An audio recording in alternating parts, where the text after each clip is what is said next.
Hi, welcome again, everyone, to our sixth session of Survival is Profit series.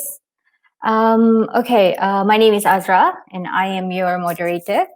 Let me remind you a little bit about what this series is about. This series, Survival is Profit series, is specially created during this challenging time for us to be able to help SMEs businesses by sharing what we know as an industry experts, answer the questions you might have about the topic that we're discussing, or maybe if you have a concern about your business. And most importantly, the objective is to give you values and tools to survive in this new climate. So these live sessions that we have been conducted, we're conducting it in a regularly in a series with different topic coverage and different speakers and panels. Speaking of which, our session today is a little different than usual. We call this fireside chat session because we are presenting you speakers today. And these experts will be discussing and taking questions on the topic that we have selected, which is Digitize to Thrive in Retail. Okay, so without further ado, let me introduce you to the guest of honor that we have today. Okay, our panel today is the president of Malaysia Retail Chain Association. She has wide experience in sales and retail operations. She has had her business strategies and her sales design implemented worldwide. She is a board member of Direct Selling Association of Malaysia and was holding a vice president position for some time. Let's welcome Ms. Shirley Tate. Hi everyone, thank you for the very kind introduction. Hi, Ms. Shirley. It's so good to have you with us today. Very good to be here. Okay, let me introduce our panel today. She is also from Malaysia Retail Chain Association. Okay, this person, she started off her career as a marketing executive, and her years of patience and excellence has earned her her position today as a Deputy Chief of MRCA Youth. She builds relationships and fosters growth among young business owners and entrepreneurs. Let's welcome Ms. Joyce Uy. Hello, hi everyone. Thank you, Asra, for the introduction, and I'm very happy to be here. We're all very happy to have you here too. Okay, I have one last introduction to make. Last, but definitely not least, our founder and CEO of PanPages Trinity Group, Mr. Christopher Ng. Hi guys, good to be back here again. After a short stint of a pause period where we have postponed some of our Survival is Profit series, and now we are back again during this kind of CMCO situations. But nevertheless, thank you so much again for all the other panels. Shirley and Joyce from MRCA. It's always very interesting and of course a great collaboration with the MRCA Association, one of the very, very active association in the whole Malaysia, and is always supporting and of course impacting the retail community, retail vertical in Malaysia. And like what the Asra has reminded us again, Survival is Profit series is designed to help the SMEs, especially in Malaysia. Even though we have our clients and networks and friends who's tuning in from Vietnam, our branch in Ho Chi Minh City, and in Thailand, Bangkok, and in Cambodia, Phnom Penh, some of them, but majority of the audience that we invited and registered are from Malaysia itself. And we hope that today we can continue to give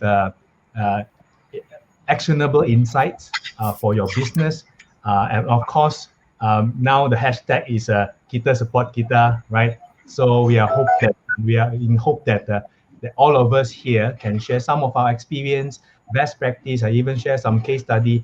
So stay tuned, guys. I hope you have a good session. All right. Thank you so much to our panel today. Thank you very much for being here on our sixth session of Survival is Profit series. So everyone in the audience, we have an amazing list of panel speakers today with impeccable credentials. So I'm sure that all of you will learn a great deal from our session today. Okay, so let me briefly introduce our agenda for today. Our session, like I mentioned, it's a different concept. we call it a fireside chat session because our panelists today will be discussing among them on our topic of the day, which going to be revolves around the reality of the retail industry these days. And some of our speakers will be sharing some valuable information. And we will also be taking questions as usual from our audience. So any concerns or queries that you have on our today's topic, please submit them in the comment section and our panels will try to answer as many questions as possible later on. Also, I'm usually the moderator for this series, but for a change, Mr. Christopher will be taking over from here until the end of the session. I'll be the thorn among the roses today. Okay, so I don't want to take any more time of the session than I have to. Mr. Christopher, if you are ready, I'll pass over to you. Sure thing. Oh.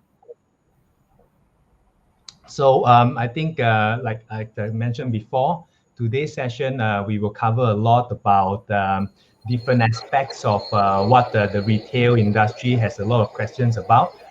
Before we invited the audience today for this live workshop or this live session, we have also gathered some feedback and a little bit of insights from all of you.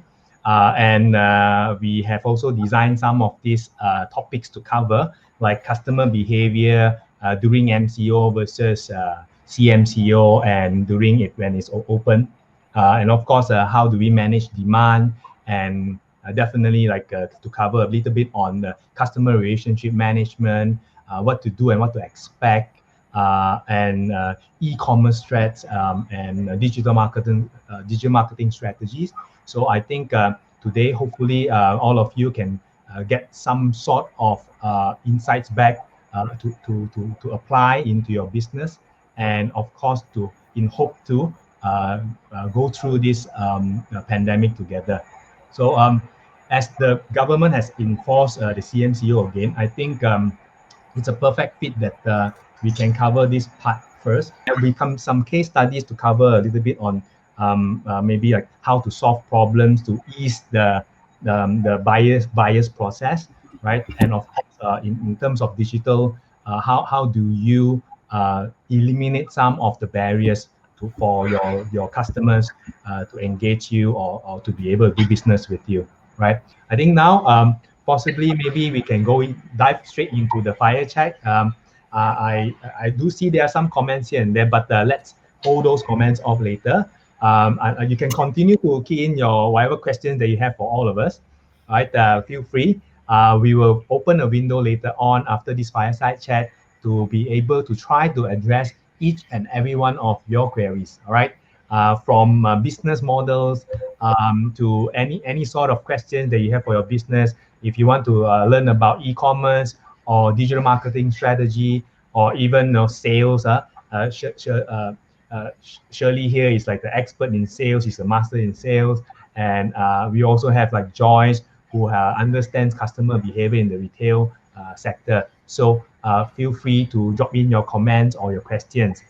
If you're tuning in now in YouTube or in Facebook, just feel free to go on the comment section and put it in. All right. So let's jumpstart this fireside chat with a little bit of maybe we ease a little bit into the fireside chat. Let's start off with a simple question. Like for some of those people who may be tuning in from out of Malaysia, in Vietnam or Thailand or Cambodia, maybe Shirley, could you maybe just briefly explain what is MRCA, right? Malaysia Retail Chain Association. Right? So what is MRCA? Okay, MRCA is actually, in short, Malaysia Retail Chain Association. Right now, we have about 500 strong members.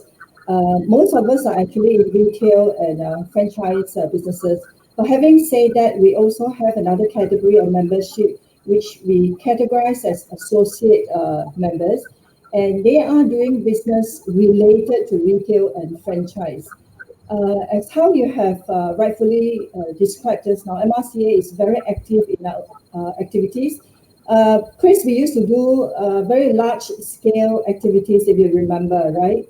Yes. Yeah. Unfortunately, we are not able to do that. Just like how Tara explained, when things change, you have to adapt all over again. So we have very quickly reformulated our plan, and we have been doing a lot of structured small group kind of functions to help our members.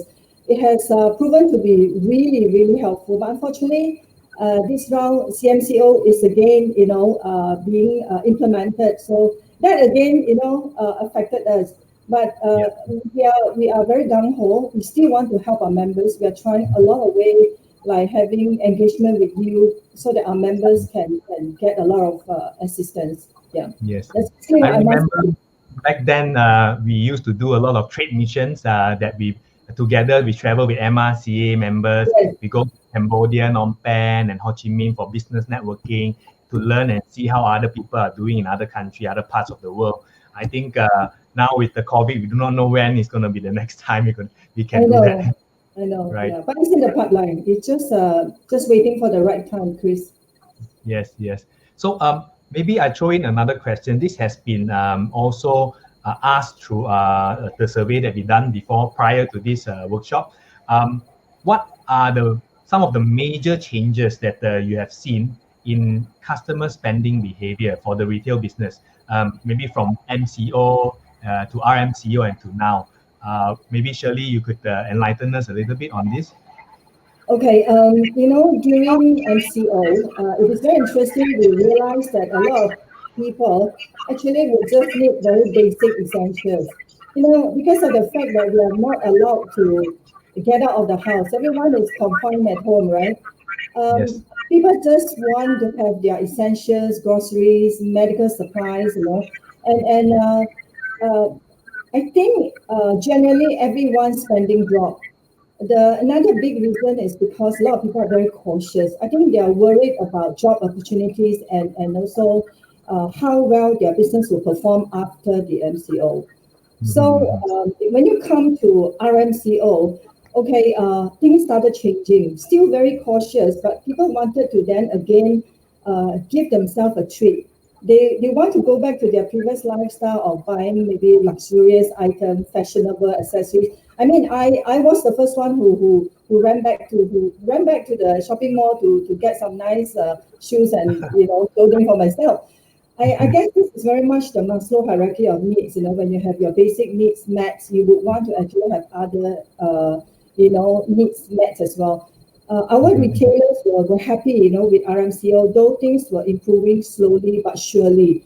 I think they were very quick and vigilant to adapt to new style of trading.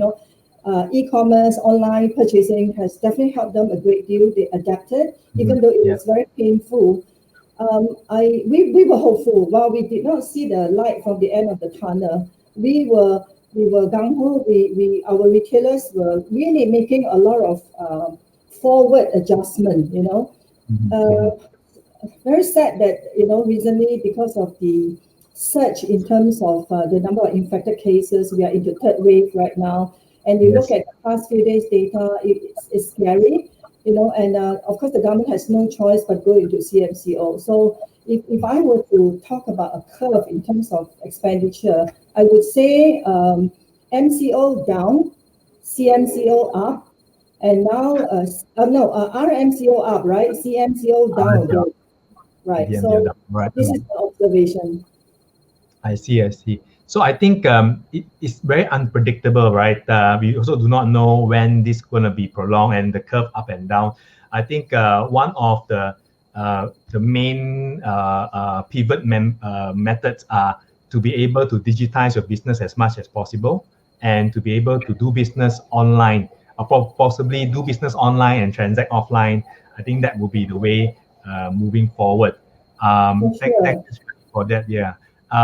How about we do see like some retailers are seeing like higher demands in certain essential products, but not all types, and it's so unpredictable nowadays, like the trend. So supply is also limited since import and exports are also affected too.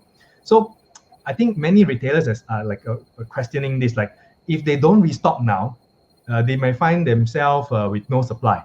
But if they do, then what if there's no demand and they'll be like overstocking? So how are they supposed to manage this, right? maybe Joyce, you could enlighten us a bit on this. Like how do retailers gauge this? Yeah, I guess, okay, so I'll be talking from a point from my brand itself, New Body, because we are indeed a lingerie retail chain store. And this is actually the exact dilemma that we are facing as a lingerie retailer, because the nature of our product itself, the nature of our business, because we manufacture and design our own products, it's safe to say that designing a piece of good bra, from the time that we started designing to getting the end product, it's about 8 months of lead time at least. Oh, wow. So in this case, it actually means that we, as a retailer, we pre-plan our product launches 1 year beforehand. So with this current pandemic suddenly hitting us in March, I would say that everything went haywire.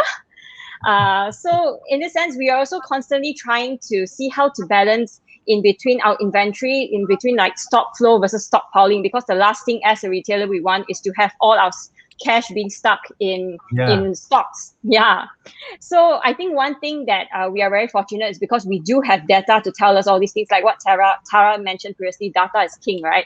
So we constantly look at our data to basically see like, how is our stock movements like? Are our inventory levels healthy? What are our best selling products versus what are the slow moving products? And from there, because we do design and manufacture our own products, we are able to, sort of adjust our production line accordingly. And we are also very fortunate because our raw material suppliers are always very supportive to us. So if we either delay or we put some production on hold, and we also realize because customer behavior and customer buying pattern has indeed changed pre-MCO and post-MCO. So some of the products that we have actually tried launching beforehand, we sort of like put the plug and redesign our product mix strategy, and currently like to launch products which cater to the current market demand. So, but like when you talk about data, what sort of data do you look at? Only the inventory part, or do you also check out in terms of do you use any tools to track all this data, or is it like manual intensive? Put Excel and then every day you track it down and all. How do you do that? That is actually one way to do it. I said that our team at New Body, we actually tried doing things manually at first. Then the process is slightly slower. So at the end of the day, we just installed a business intelligence software, which combines both inventory and also a customer relationship segment. So by combining both, we sort of like, we can get a better understanding of what the data is trying to tell us, like what are customers actually liking now, maybe the colors that they like, etc. Well, I think it's also great that you can manufacture yourself. What about those retailers who cannot, that they take stock and all from others? It's going to be worse, right? Yeah, especially those with the lower demand products, right? How do you think they can increase demand? So this is something that I've actually been talking to my friends in retail as well. Like, so because retailers now, I would say that it's very important for us to unite and to talk to each other, to plan out strategies together. So in this case, some retailers have been telling me like they do purchase products, but they purchase products in smaller quantities. So let's say in fashion, because no matter what, my strong base is still in fashion. Let's say like in sizes S, M, L, XL, double XL, you would then analyze and know what kind of sizes would sell well with your own category of customers, and from there you stock up a bit more on that, and perhaps for the sizes which I always say that they are nice to have but might not sell that well, we stock a little bit and we sort of take them as a bit of our marketing budget, where for example like colors, for example green might not be very popular among the ladies, so we stock up a bit just to add a little bit more variety to our stock levels, but then we would know that at the end of the day this product might have to go on sale in order for it to be sold out. Right. So you do some marketing if you can't like sell it off and you have a certain stock. Do you actually go into very much more on the digital marketing type, or you have a mixture of offline and online marketing? How do you mix it? Like if you were to throw in a percentage, like how many percent offline, how many percent online? I would say pre-MCO, our focus is actually 70% offline and 30% online, because no matter what, we are retailers. Retail is our stronghold. With the lockdown and everything, I would say now it's more of a 50-50. We really do try to balance it out, which means 50% of focus online and 50% of focus offline. Right. Yeah, right. and so implementing different kinds of omni-channel strategy, we try not to sort of think offline, you are in charge of offline, you in charge of online, but sort of we get the entire team to be focused on the same top line, because at the end of the day, it's the company's survival at stake here. We can put it that way. Right. Yeah. So in terms of everyone should work as a team to focus on that same top line, whether it's offline or online, doesn't really matter anymore. Yeah, I think that's a good advice to actually combine, make it like an omni-channel focus, whereby it doesn't matter what channels you use, or whether it's online, offline, whatever that works, right? That you will double down into that resources. Correct. I think it's also important because not all retailers or businesses, they can pivot through and can go online. Like you mentioned just now, from MCO, pre-MCO, it was like 70% offline, and now it's like 50-50. I think moving forward, you might grow it even further. Correct. So I think having a strong mindset and commitment from top to bottom, it's very important for the entire organization to move into digitization, but also not just say let's go online and just try whatever. You do need to have a proper strategy behind. And many retailers are going online now, and I believe some of the most common issues is like warehousing issues or shipment and logistic issues, right? Are there any platforms, Joyce, that you think that you would recommend to the retailers who's trying to get a firm foothold in the online retail business? Like what platform? Okay, so I have to say first, I might not be the best person to recommend, because for Newbody, we have been operating our own online store for about 7 years now, and we basically do everything in-house. From e-commerce sales to logistics to pick and pack whatsoever. But having said that, it's because we do everything in-house. We also have a lot of growing pains. We have gone through a lot of pains and steep learning curves. So in terms of, let's say, retailers, if you want to go online in a very short period of time, which is say now, I would say the best possible way is actually through marketplaces for now, for the time being. But it's also very important to take note that by going on marketplaces, it does not mean that you automatically become an online retailer, because it's simply not enough to just put your products out there and just expect it to sell out. So like what I mentioned, actually the online, at the end of the day, it's all about exposure game. Even more so in the marketplace, it's all about exposure. I guess having a different marketing strategy makes, and also securing important spaces like category banners, main banners day, securing shopping sales slot. Those things are very important to ensure that we get a strong foothold in the online scene. Right. Yeah. I definitely agree on that, that not just putting your eggs into one basket, not just betting on one e-marketplace or one platform, right? Having said that, for retailers who use e-marketplace platforms, right, most of these platforms, they already have their own advertising system, like you say, banners and all. That's within the platform itself. I think even after, it doesn't stop when after you have touch points, online touch points with the possible prospects or your customers, right? It doesn't stop there. You have to continue to maintain or manage the customer relationship, right? And maintaining customer relationship physically and through online or digitally, it's also very different, right? To nourish them by experience is also quite different. I think one question that many retailers are asking as well: what is the advice that Shirley, maybe you can enlighten us with this? What are some of the advice that you would give to online retailers in terms of customer relationship management? You've been in the retail line for so many years, and you're such an expert in sales and customer relationship. So, any advice for these retailers that how do they maintain the relationship with clients online? Chris, I can't say that I'm an expert, in this, but I like to actually break, your question into two parts. One is pre-COVID and post-COVID. I think pre-COVID-19, a lot of companies are working, diligently to get their products being sold online, whether you're having your own website like what Joyce is having, and many others with no choice but to go to like a marketplace, a public kind of platform, right? I think pre-COVID, a lot of people's concentration will focus on maybe improving the system, ensuring that everything is smooth and efficient, speedy, delivering things fast, and all those. This is all a lot about competition. You want your website to look really attractive, you want the customer to look at it and say that I like this color, I want it, kind of thing. I think those are all good. Okay, and having data to help you, to target at the right products, the right segment, the right population. I think these are factors which are very important. But I personally feel that post-COVID, things are very different now, because the two keywords I heard Tara was saying just now is reliability and trust.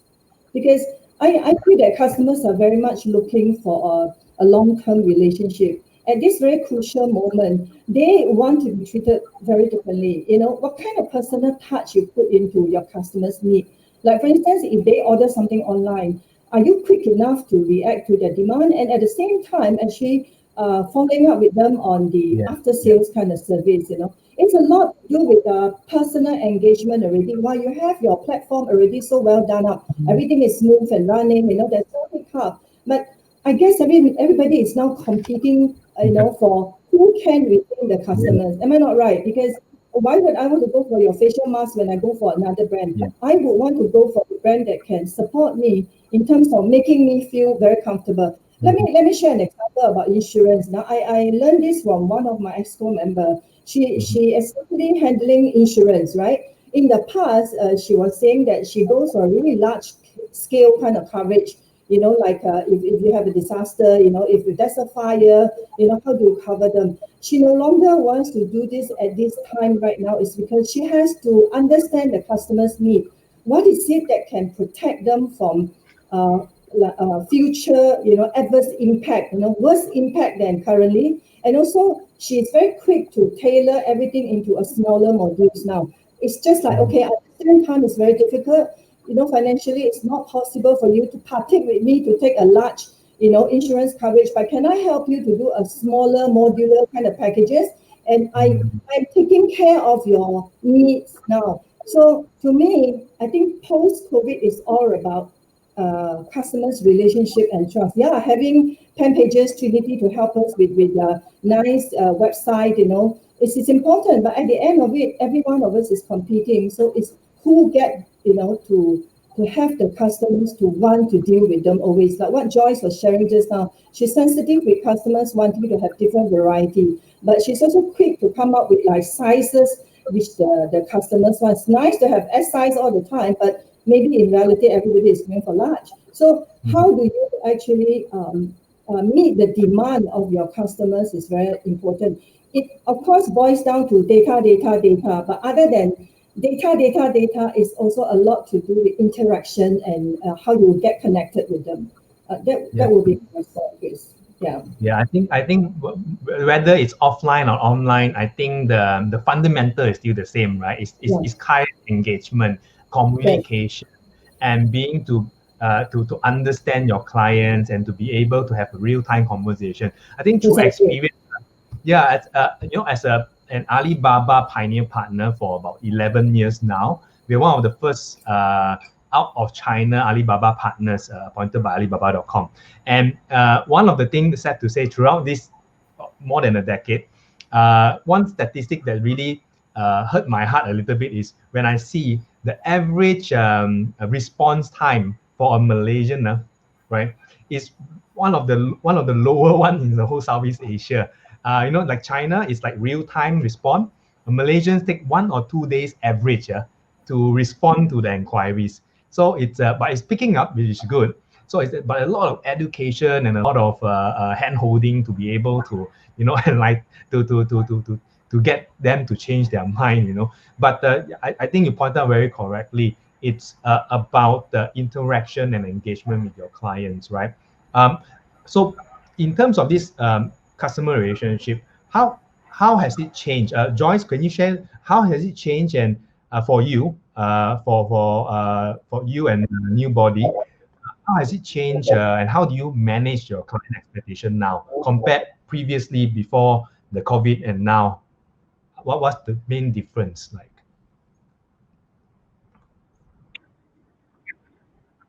I would like to continue on with what Shirley mentioned just now, because that is actually the main change that we have seen. So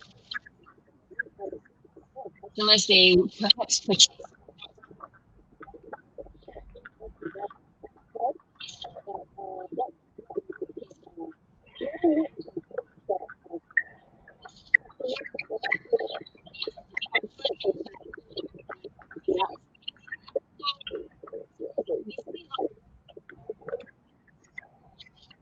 expecting it to sell, but it's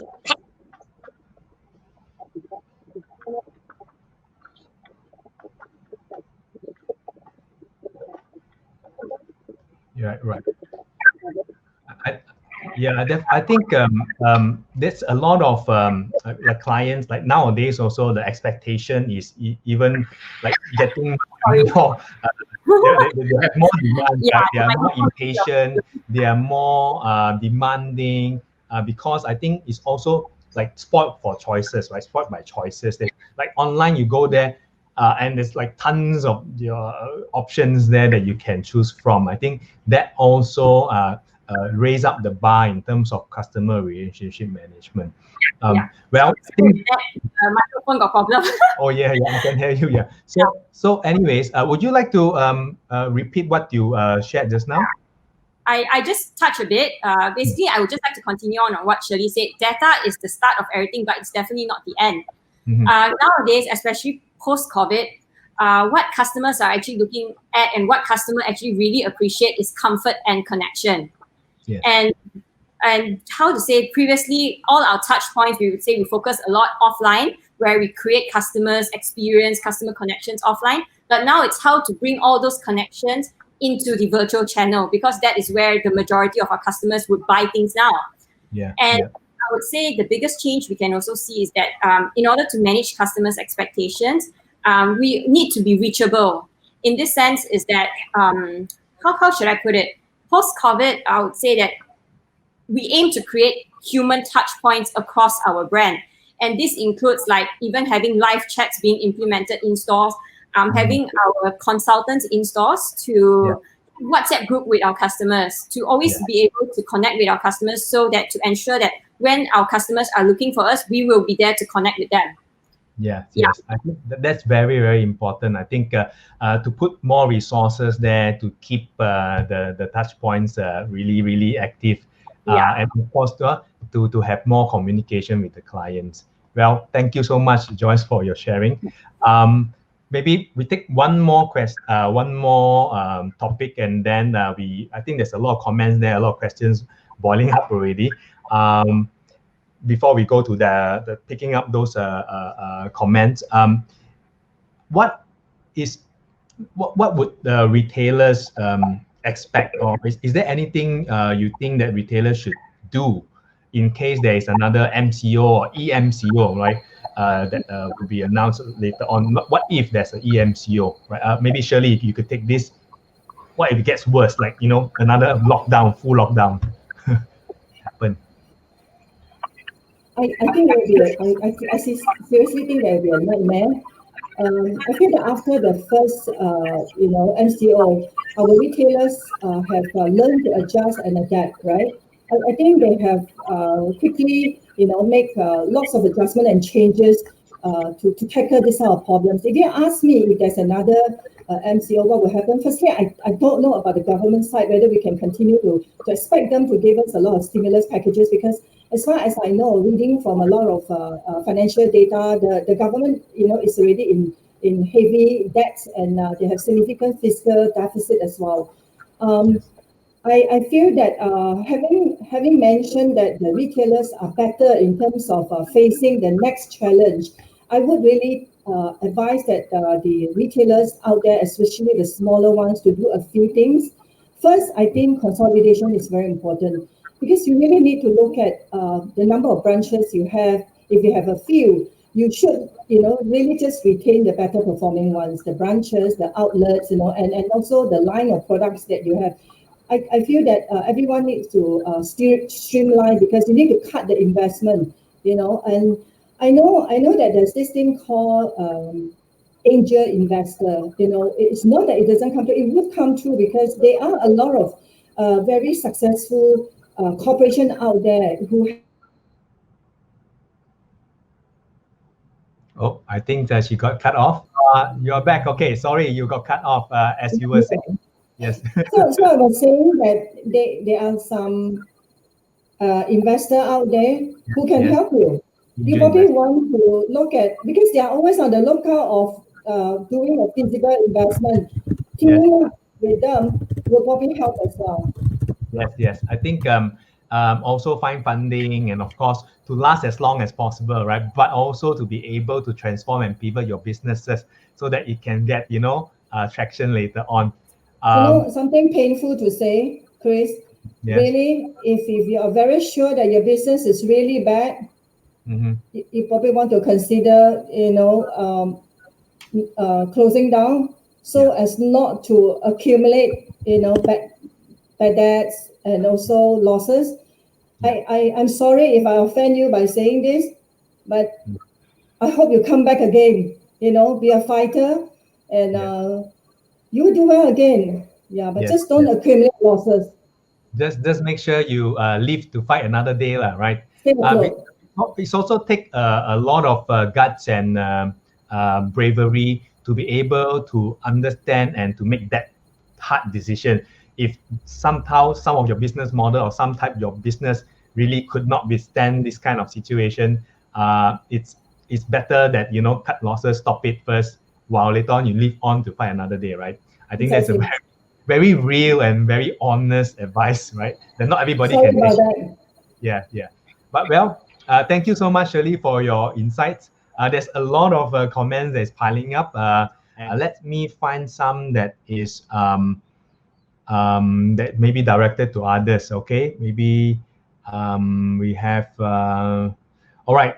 I think this from Trin Nguyen. Since COVID, all retailers wants to move online.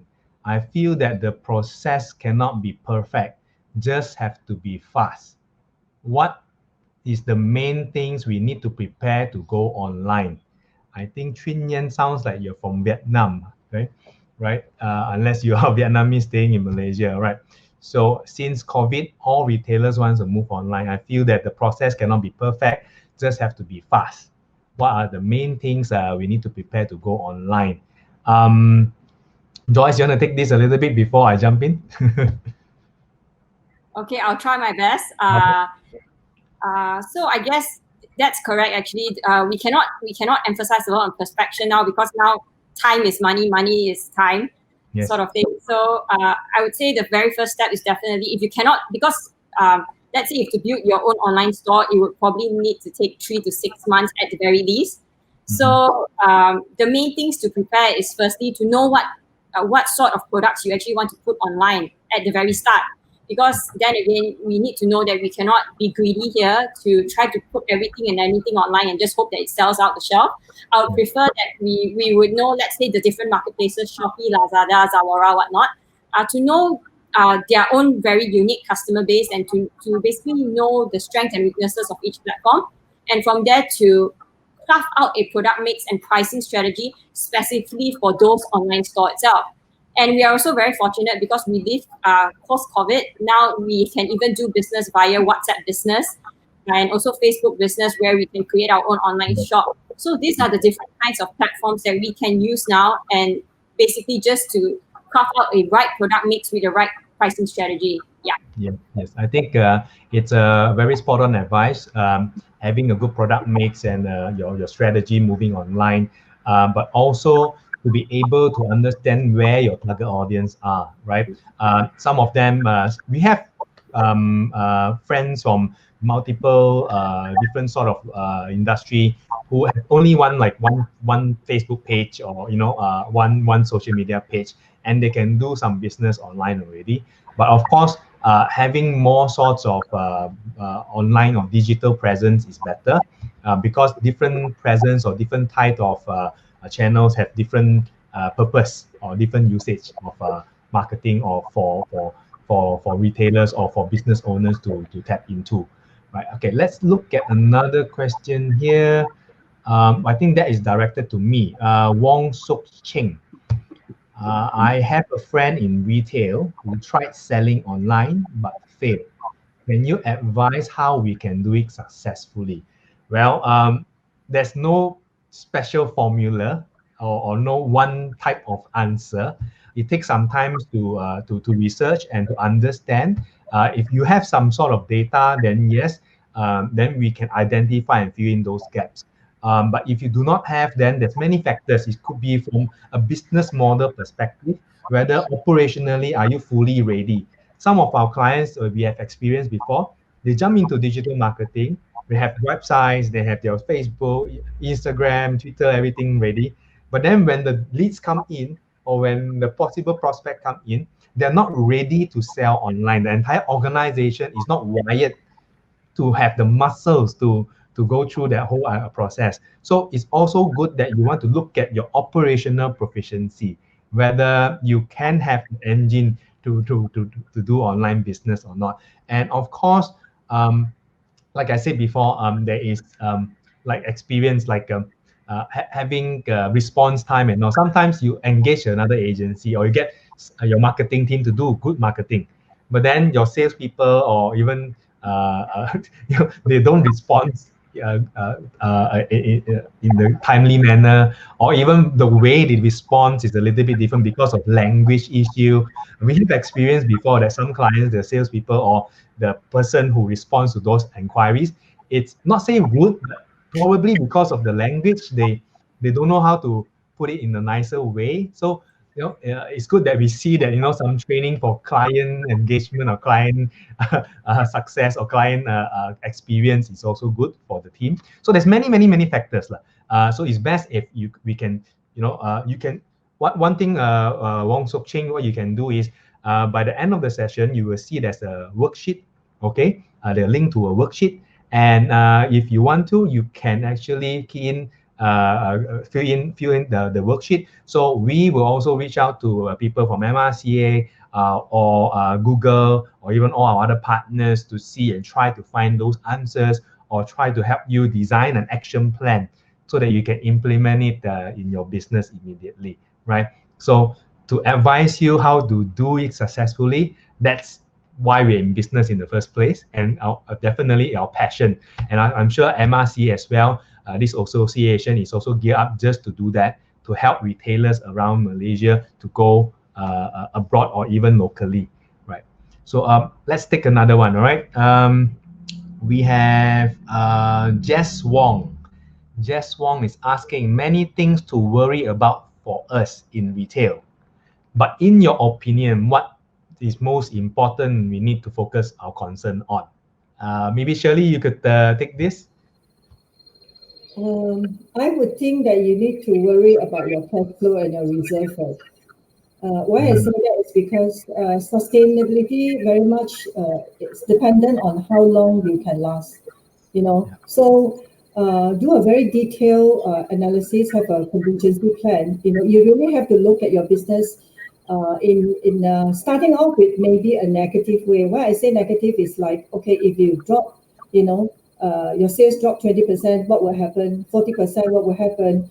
60%, what will happen? Why you need to do that is because you need to pay a lot of overheads, right? You have headcounts to be accountable, and then you, like what Joyce said just now, inventory and all those. If you are those who have been doing, the typical kind of offline kind of retail, really is the time that you go into, considering part of it to be online as well. Why I say that is because online basically allows you a lot of flexibility. In fact, online also allows you to take customers' order on a pre-order basis.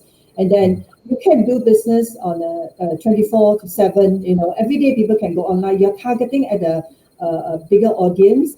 And then you're also hoping to be able to use that as a promotion platform for you. If you feel that you need a partner, go look for Chris, But really, look at your cash flow. And then, as I say just now, it's very painful. But if you really think that, oh no, if you can't sustain for a while, it may be good for you to reconsider, to really stop it for the time being, refocus, re-energize, and then, because you want to cut losses. I'm sorry I say this, I keep on saying this is because I know that when we start business, it's very difficult for us to let go. But if you have really tried everything and it doesn't work, including online, you have to try, because online, there will be a lot of suppliers who will be ready to help you, including like delivery, as I was saying just now, in targeted audience. You can go even beyond Malaysia. You can go South Asia, even the world, right? So lots of opportunities for you. So those are the things that you have to focus on. On our part, MRCA, we will always try to provide a platform for members to come to us.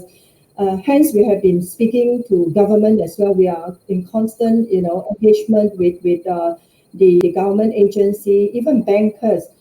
We were surprised, like the moratorium of loan, even though it had stopped, bankers are urged by Bank Negara to continue to offer subsidies to them, to help out, to reach out, but we were told that retailers are not going to the bankers. So if you're not going to the bankers for further help, maybe it is because you're concerned with a piling up of interest. So please, have a contingency plan. That would be my advice, Chris. Yeah, I think, I do agree. I think cash flow to have a reserve and all, so that you can withstand the fight. And of course, also to use more measurable methods like online and all, to be able to see through it, see whether it's suitable for the business and all. Thank you for that great advice, really. There's another question that I'd like to pull out from Mr. Hong Tan. I think it's also from Vietnam. I am a retailer and I'm quite a senior person. I don't understand and not very exposed to online methods or e-commerce. Not really needed to explore until COVID. Can you give me advice how to get help? Well, I think it's pointed many times already. Get an expert to help you. There's many agencies out there. Of course, PanPages, Trinity can help you further. You can click into the worksheet down there and it can help you. But of course, always have a clear goal in mind. What do you want to achieve when you start a campaign or when you get advice? There's so many things that you can work into, like the entire funnel. Are you looking at awareness campaign? Are you looking at engagement campaign? Are you looking at leads generation? Are you looking to build fans? There's a lot of different goals that you could explore, but have a clear goal in mind first. And if you're a senior person and all, well, I can tell you this. A year ago, my parents were 70s. They have never touched any online things before. Now they are like avid sharers of Facebook and they're always forwarding me message in WhatsApp and everything. So I think you should be always trying to be in trend line. At least know what's happening, right? And there's so many young people out there that's willing to help. If not, then if you need to, spend some resources, spend some money to get that kind of help, right? Okay, I hope I answered your question, Mr. Hong Tan. There's also another question here from Peter Su. So many channels to choose to market our products. Which do you think can give the most effective result?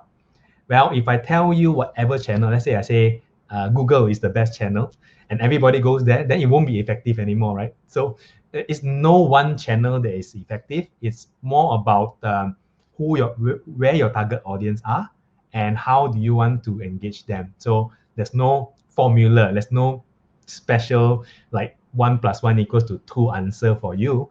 Like I said, understanding your audience and what goals you want to achieve with that, then it is easier for you to pinpoint which channel to start off with. But the more the merrier channel. Put your eggs into multiple baskets. That will be my advice. Okay, let's move on. There's so many questions here.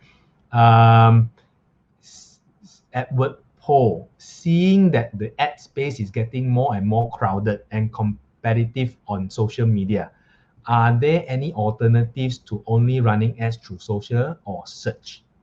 Well, I think I'll take that again. Okay.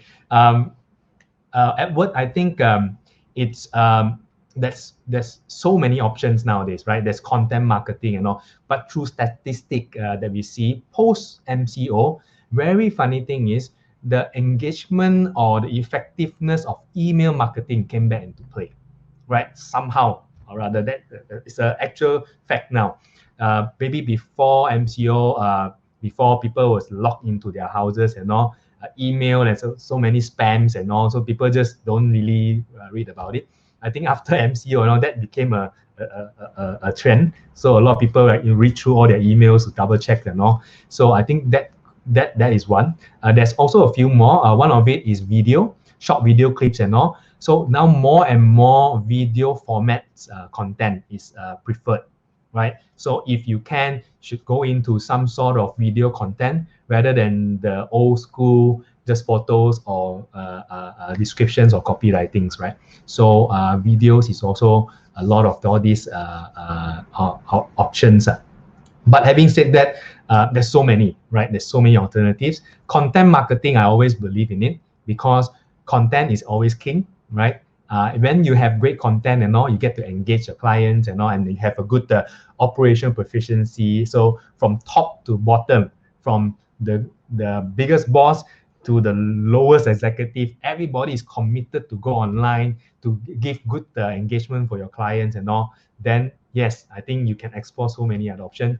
And later on, when you have good content, you have good channels, you have good presence digitally, then you can run ads, to boost out to the market. I think that would be my advice to you. Okay, let's take more. I think I will just take another 3 more because we are already way past our original time. But I also see there's so many. So those that we cannot answer, our team will reach out to you, and we will definitely answer or try to give you some solutions or try to give you some advice later on. Okay, let's take another maybe 2 more. One from Edith. This for me also. Mr. Christopher, have you had a client who got it right at the first try in digital marketing? Can share tips? I would say we do have many clients who got it right all the time. But the definition of right is what first? It's like if you set a goal and you get the goal, right? Getting it right means is getting your goals up because everybody have a different right or different goal. So there are clients who came to us for the first time, never done digital marketing before, but we went thorough to analyze what they really need, what they really want, what channels to use, where the target audience are, what value proposition, and all. Then we are able to immediately, do a good job in the campaign, right? Because if enough information is given to us and if there's data to support, then yes, it's very pinpoint. If not, the first thing to do is to have all the tracking ready to gather all the data. Google Analytics is one of the easiest one. It's free. You just have to put a code into your website or landing page and you can start tracking where people come from, what device they use, which page they go to first, and where they bounce out, all these kind of basic data. So Trinity 42 is born just to focus on data-driven solutions. So do reach out to us in the worksheet. We can help you further. And we have another one here. As new body, I think this is directed to Joyce, yeah, from Chal HI. As new body is a lingerie brand, customers are highly rely on touch and feel experience before purchase. Can advise how Digitize can help on this? How do you digitize this? How do you digitize touch and feel? That's a yeah. Very good question. This is something I ask myself every day as well. Okay, because for new body, yes, definitely, our goal is always to, I would say pre-COVID, our goal has always, we use the online platform very diligently, but our goal has always been asking, hey, if you have not tried new body before, just head over to any one of our retail stores. So that has always sort of like be our aim. But now with this, people are scared for now to go back into retail. I would say the few things that we have implemented is, like what I mentioned previously, is to be human across virtual channels. That is the main touch point now to let our customers connect with us. So for us, I would say that we have live chats available across all our platforms where we have our products. So our customer service teams are not just customer service team, but we have our in-store bra fitting consultants online all the time to assist customers, to assist you with your fitting, to guide you through the entire fitting process. We even went one step further to further launch a online bra fitting appointments. So now you actually don't need to go in stores, but you can make an virtual appointment with any one of our bra fitting specialists that you're comfortable with.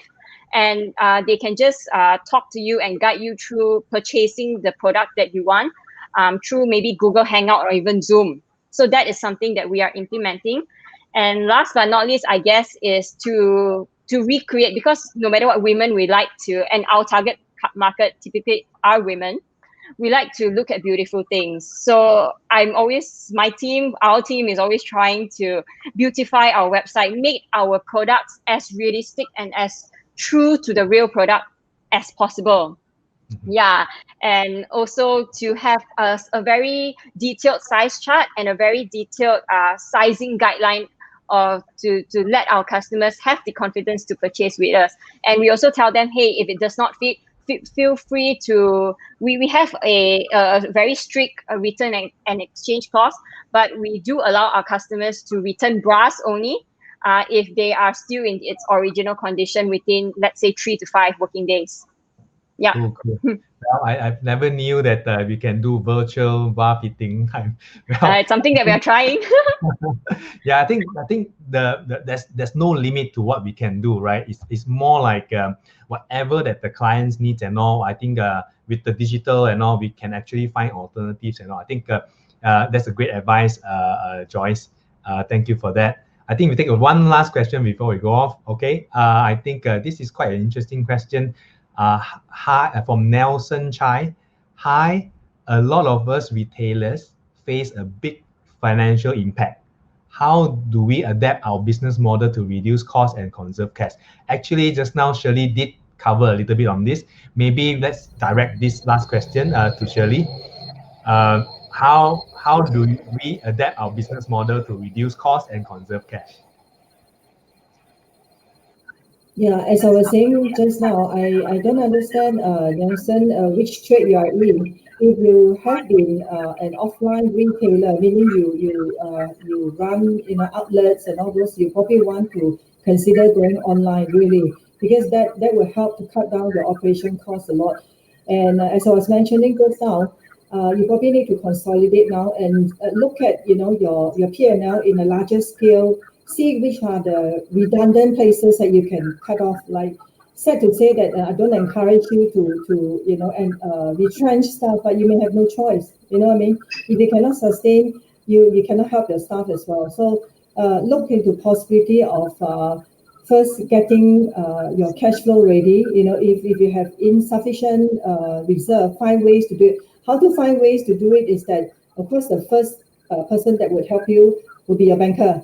But if they can't help you, Nelson, do you know that there are a lot of corporations out there? If your business is something which is very viable, it's very promising, there are investors who would want to come in and maybe be your partner. You have to try to reach out. I'm not sure whether you're an MRCA member. If you're not, you better join us. Because MRCA has this buddy groups which we set up where a senior counsel is assigned to take care of all the buddies within their group. And then if you have any question, you have any queries, please direct, to them. We will try to help you. Even if we cannot help you, we will hear you out. It's always very good to have networking and engaging with each other so that we find more solutions when we work as a team. That would be my 2 cents worth of advice, Nelson. Thank you, Shirley. I think it's wonderful advice. Definitely. MRCA is always has been around so many years to support the retail industry. If you have any issues or if you're in retail and you need some guidance, feel free to connect to MRCA. Just search them out and if you need any digital marketing expertise or you need any advice, do look into the worksheet. Or even if you have non-digital marketing issues, you can also put in the worksheet. We will try our best to find a solution or give you some advice or point you to the right direction at least, right? Thank you all for your questions. I think it's about time. It's come to our end of the session already. We look forward to continue to support the SME market together and stay tuned to our next Survival is Profit series. Once again, I would like to thank MRCA, especially Shirley and Joyce, for coming on board. Right, I personally also learned a lot from you guys. I hope that all our audience here, those who's tuning in now and those who will tune in later, will get some sort of good advice to be implemented immediately to their business and find some sort of relief or some sort of advantage or leverage on this kind of knowledge to pivot through these kind of trial times. So thank you so much once again for all of you tuning in. Kita jaga kita, and together Malaysia boleh. Together we can survive this and we can win this. All right. Thank you so much, everybody. Thanks, Shirley. Thanks, John.